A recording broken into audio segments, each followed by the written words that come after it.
Mercredi 30 janvier 2019, mesdames, messieurs, bonsoir, bienvenue à toutes et à tous dans cette édition d'information sur la télévision Labari. Débutons par le constat du mouvement de grève de 48 heures qu'observent depuis ce matin les greffiers des différents tribunaux du Niger à l'appel de leur syndicat, le syndicat national des agents de la justice, une grève de 48 heures donc pour demander au gouvernement la satisfaction sinon l'ouverture de discussions autour de la plateforme revendicative déposée par le syndicat au niveau des autorités en charge du secteur de la justice, le ministère de la Justice notamment, ce depuis mars 2018 à l'issue du congrès tenu par le syndicat. Le constat de cette grève donc avec nos reporters Sadou Doumi et Hassan Saleh Mustafa. Ambiance timide, bureau fermé, c'est le constat ce mercredi matin au palais de justice au premier jour de la grève des agents de justice. Les usagers venus pour des services très déçus retournent bredouilles. Je suis venu ici à la justice juste pour prendre un mandat de visite. Et vous avez eu satisfaction? Bon, j'ai demandé, on me dit qu'aujourd'hui, ceux qui devront donner ça sont en grève. Je ne sais pas la cause de la grève, moi je ne sais pas, c'est là où je suis en train de sortir. Donc vous retournez bredouille? Je retourne bredouille. Vous êtes déçu donc? Bon, je peux dire que je suis un peu déçu parce que mon objectif n'est pas atteint. Cette grève d'avertissement est bien suivie à la grande satisfaction du syndicat national des agents de justice SNAJ. On ne peut que s'en réjouir. Nous félicitons vraiment tous les militants qui ont répondu à notre mot d'ordre. Aujourd'hui, le constat qui se dégage, le greffier a pris conscience. Et au-delà de la prise de conscience, ils ont su que c'est l'intérêt général que nous défendons. Et il me plaît de paraphraser Thomas Sankara qui dit que vaut mieux faire un seul pas avec le peuple que de faire 10 pas sans le peuple. Aux brebis galeuses, c'est vrai, dans toute organisation, ça ne manque pas. Mais qu'ils sachent que le droit là, ça ne se donne pas, ça s'arrache. Et pour les partenaires, je lance un cri de cœur ou un appel, je vais dire que ton partenaire, c'est ton partenaire. Que de le regarder et le minimiser, tu n'as pas le droit de regarder vers le bas, à moins que tu voudrais apprécier ses souliers ou ses chaussures. En ramasser, je peux vous dire quelques-unes de nos revendications. Entre autres, il y avait l'adoption d'une nouvelle grille salariale qui est digne des statuts autonomes. Le statut autonome même, soit ce n'est que de nom. Un statut autonome qui aujourd'hui ne prévoit même pas de congé de maternité pour les femmes. Un corps qui a 15% féminisé, c'est grave. Aujourd'hui, quand je vais aller en congé de maternité, par exemple, on est obligé de viser le statut général de la fonction publique. Pour ce qui est de la grille salariale, nos camarades qui ont été recrutés, il y a bientôt 8 mois, personne n'a touché un copec. Et pire, l'administration a osé les sommer de rejoindre leur poste, sans frais de transport. Quand tu es affecté et qu'on attend un rendement de toi, tu vas aller commander ou bien tu vas aller faire de la concussion. On a déposé ce préavis depuis le 14 janvier à 12h05. À la date d'aujourd'hui, aucune négociation officielle quand même, parce qu'une administration qui se dit respectueuse, c'est pas de façon officielle quand même qu'elle doit faire les choses. Le SNAJ qui affiche sa disponibilité pour le dialogue condamne tout de même le silence des autorités face aux revendications des agents de justice très déterminés à faire aboutir leurs doléances. Dans le cadre des activités entrant dans le cadre du processus électoral en vue des élections générales 2020-2021 au Niger, la Commission électorale nationale indépendante permanente, la CENI, a procédé ce matin au lancement de son site internet www.seniniger.org. C'est un portail donc d'information sur l'ensemble du processus électoral en cours dans notre pays. La cérémonie de lancement de ce site internet a été présidée par le président de la dite institution, Maître Souna Isaka, en présence de nos reporters Halid Bourema et Hariata Salah. Ainsi, la Commission électorale nationale indépendante CENI dispose d'un nouveau site web dont sa création est motivée par la volonté de la CENI de montrer à la face du monde que les élections à venir seront transparentes et ne seront entachées d'aucune irrégularité. Et ceci n'est possible qu'en mettant à la disposition de tous un canal d'information, de formation, d'échange, de partage et de sensibilisation en matière électorale. Le lancement de ce site au seuil des échéances électorales de 2020-2021 vise entre autres à faire du site web de la CENI le premier canal d'information en matière électorale. Il vise également à sensibiliser l'ensemble des acteurs du processus électoral, à amener les citoyens et les citoyennes à s'intéresser davantage aux activités de la CENI. Il vise à informer et sensibiliser les partis politiques, les organisations de la société civile, les groupements féminins, les jeunes, les leaders religieux à les aider à s'imprégner des mécanismes d'élaboration libre, d'élections libres et démocratiques. Il vise également à informer, à sensibiliser les électeurs nigériens sur l'enrôlement biométrique, sur les centres d'enrôlement et de vote géolocalisés via le site web. Les représentants des partis politiques présents à ce lancement ont tous salué cette initiative qui permettra d'avoir des informations électorales fiables. Ils demandent par ailleurs à la CENI de bien sécuriser ce site. Je félicite la CENI pour cette initiative. Ça nous permet aussi, en tant que parti politique et aussi aux chercheurs, de trouver au niveau de ce site l'ensemble des textes qui encadrent les élections et il y a aussi des informations factuelles par rapport aux réunions qu'ils tiennent et les décisions qu'ils peuvent bien prendre. Maintenant, dans le futur, j'ai vu qu'il y a aussi les modules pour ce qui est du fichier électoral biométrique qui sera sur le site web où l'ensemble des citoyens nigériens peuvent naviguer pour voir où se trouve au niveau de quel bureau. Au-delà des centres de vote, nous pensons qu'ils vont développer vraiment une application qui permet de remonter, je ne dis pas automatiquement, mais le plus rapidement possible, avant que les résultats ne subissent une quelconque manipulation, vraiment remonter jusqu'au niveau de la CENI nationale, en passant par les CENI décentralisées, sans beaucoup de manipulation. Parce que c'est la faiblesse de nos systèmes électoraux et que dès que ce sont des urnes, malheureusement il faut le transférer sur les PV et ça traîne. Donc, je pense qu'il y aura une application pour que aussitôt les résultats proclamés, pourquoi pas mettre en ligne même la proclamation des résultats bureau de vote par bureau de vote. Vraiment, c'est ce que nous souhaiterons et j'espère qu'avec les techniciens qu'on a, on est capable de le faire. Et comme je l'ai dit tantôt, parce qu'en matière d'informatique, c'est la sécurité. Ce site web www.ceni.org se présente avec un design moderne, un nouveau logo de la CENI et quelques informations techniques, dont entre autres le module de publication du fichier électoral biométrique et un module de gestion et de diffusion des résultats de vote. Les institutions nationales de défense des droits de l'homme de l'espace du Sahel regroupées au sein du G5 Sahel se mettent en réseau pour promouvoir et protéger les droits humains dans cet espace qui, comme vous le savez, est marqué par plusieurs conflits avec donc leur colorel donc de non-respect des droits humains. La mise en place de ce réseau des institutions de défense des droits de l'homme de l'espace G5 Sahel a eu lieu ici au Niger et l'honneur a été fait au président de la Commission nationale des droits humains, le professeur Khalid Ikri, pour présider cette institution, cette nouvelle structure. Je propose à cet effet de suivre les explications d'un des rapporteurs de la CNDH, M. Assouman Hassan Karanta, interrogé cet après-midi par la télévision Labari sur les missions de ce nouveau réseau.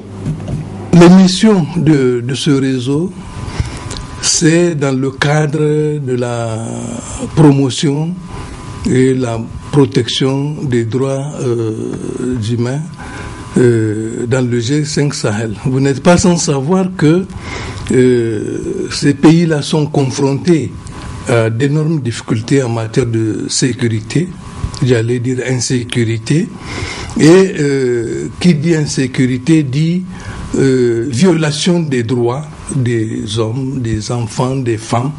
Et c'est dans ce sens que la mission première est que ce réseau s'investit dans le sens donc de sensibiliser les populations, d'informer et de former et les populations et les forces de défense et de sécurité.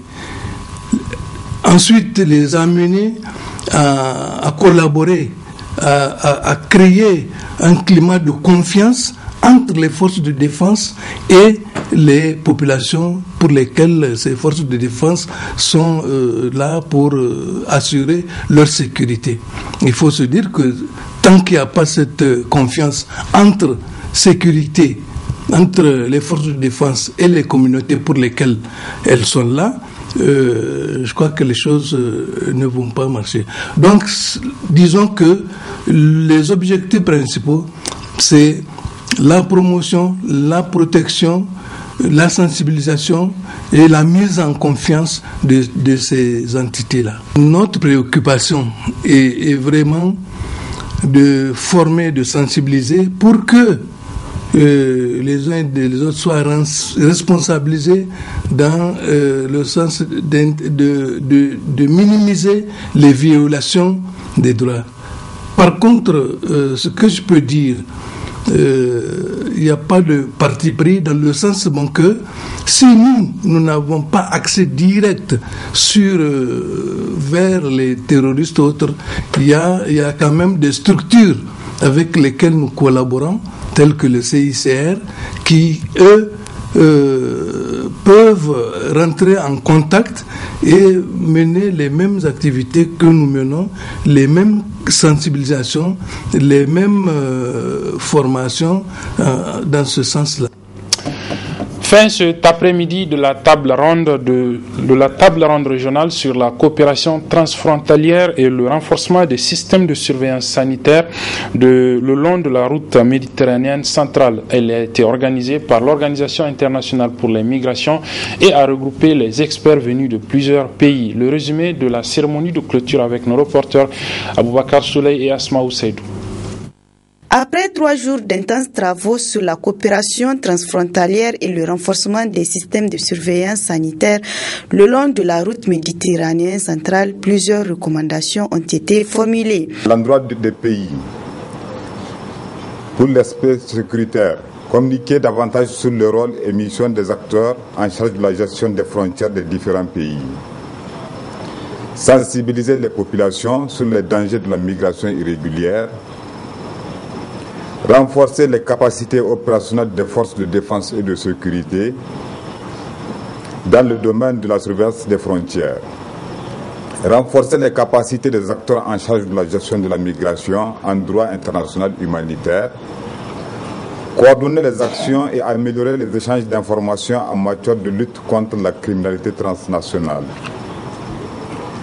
Établir et rendre opérationnel le secrétariat permanent pour la mise en œuvre de la coopération en matière de gestion des frontières.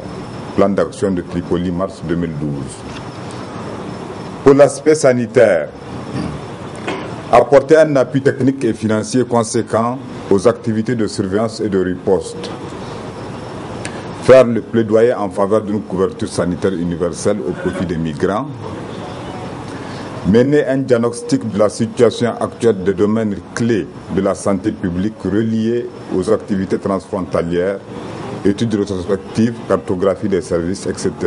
Dans son discours de clôture, le représentant du ministère d'État a tenu à remercier l'ensemble des participants pour leur participation active aux travaux, pour ensuite revenir sur l'importance du thème. Le défi sanitaire dû au manque de services de santé publique associés au risque de propagation des maladies contagieuses liées aux flux migratoires, commande une meilleure collaboration entre nos services en matière de contrôle sanitaire. Cette coopération doit se traduire de manière concrète en termes de moyens alloués aux centres de santé ruraux, de campagnes, de vaccination dans les zones frontalières et d'homogénéisation des exigences nationales dans ce domaine. Il s'agira également d'harmoniser les règles en vigueur en matière de santé animale pour éviter la prolifération des virus. En outre, la vulnérabilité des migrants sur nos routes doit nous interpeller et requiert de la part de nos États, un enjeu collectif à travers une réponse intégrée, associant opérations de recherche et de sauvetage, assistance aux migrants et notamment aux enfants accompagnés et non accompagnés, aux femmes et aux personnes victimes de maltraitance ou d'abus.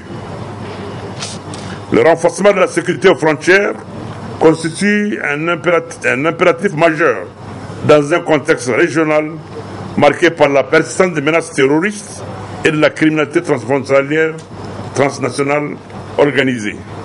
Enfin, les participants ont exprimé leur gratitude et leurs remerciements à l'endroit du peuple nigérien. Espérons que les acquis de cette formation contribueront effectivement à lutter contre la migration.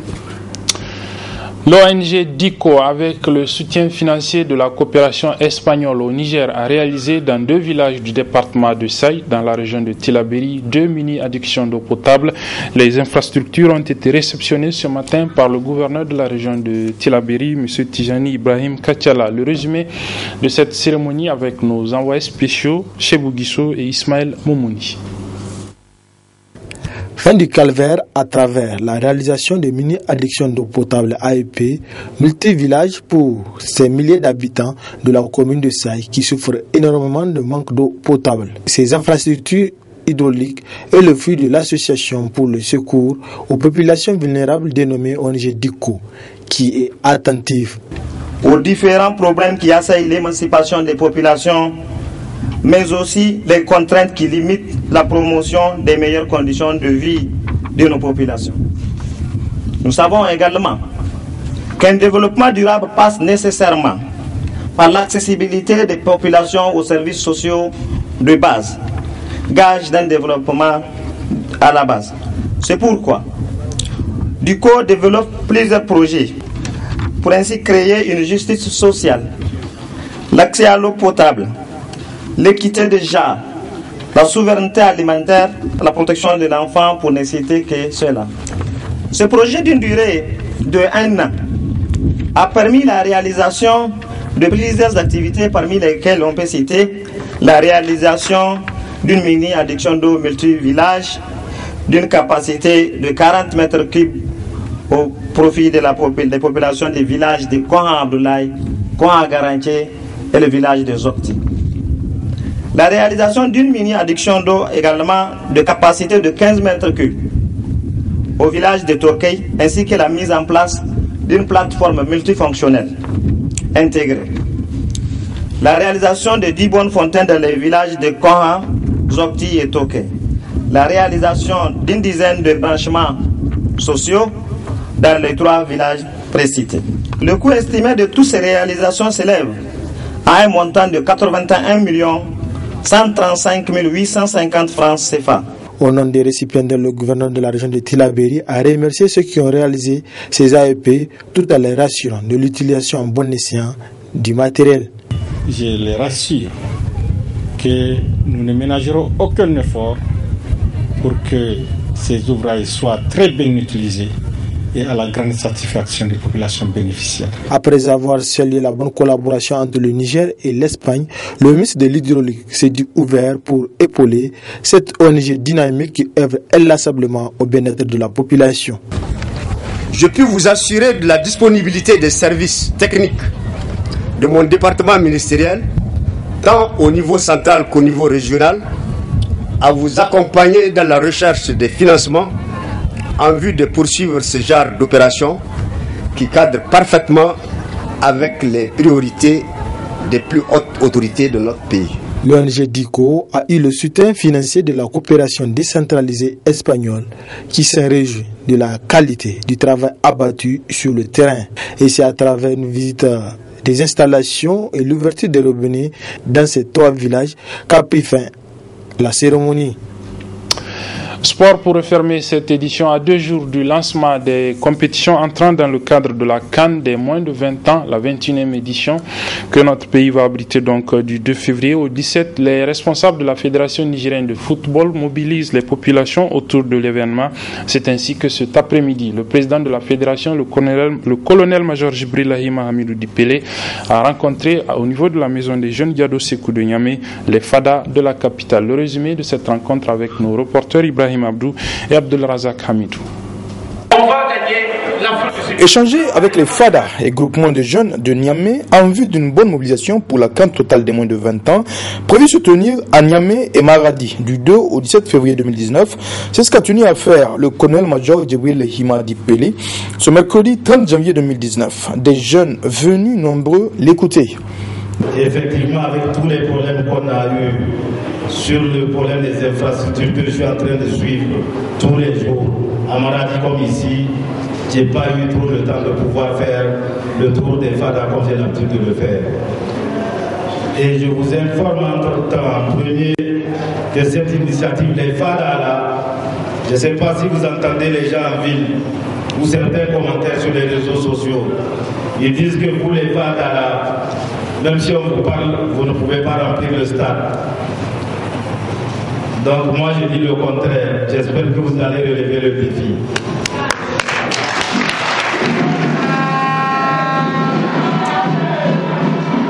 Voilà, il y a une chose qui est très importante. Nous organisons une deuxième Coupe d'Afrique chez nous, celle de moins de 20 ans aujourd'hui, avec beaucoup de difficultés sur la préparation. Mais nous avons cette année-là une chance d'avoir une équipe qui a eu une bonne préparation. Donc nous avons une chance de faire un très bon résultat chez nous. La seule chose qui peut nous manquer pour nous empêcher ce bon résultat-là, c'est remplir le stade général Kounché. C'est pour ça qu'on tient à faire cette sensibilisation-là. Il faut que tout le monde passe le message. On va vous créer les conditions pour ouvrir les portes du stade-là. En tout cas, que tout le monde puisse accéder. Mais il faut qu'on remplisse le stade général Kounché le 2 février. Pour leur part, les supporters du MENA ont promis de sortir en masse pour cette CAN. La coupe est en tourne-mur. Je ne pense pas qu'elle va quitter. On va la garder pour nous, Inch'Allah, avec le soutien de tout le monde. Vu la préparation que les enfants ont fait, vraiment ils ont fait une bonne préparation. Bon. C'est-à-dire tout le peuple nigérien doit être témoin des performances de ses enfants. Parce que, c'est-à-dire les enfants ont joué d'abord la CAN au Gabon, après ils sont partis au mondial. Une fois au Niger, on les a retenus, on les a mis dans les conditions vraiment pour qu'ils restent préparés la CAN U20 parce que c'est entre nos murs. J'ai très confiance à cette équipe. Au cours de cette importante réunion, des réponses ont été données par l'homme fort de la FENIFOOT aux questions posées par le public. L'ouverture de ce qui constitue la 21e édition de cette CAN totale des moins de 20 ans est prévue se tenir ce samedi 2 février à partir de 14h30 au stade général Séni Kounché. C'est la fin de cette édition, mesdames et messieurs. Merci de l'avoir suivi. Merci aussi aux équipes techniques et rédactionnelles qui m'ont aidé à la présenter. Les programmes se poursuivent sur la télévision Labari. Au revoir.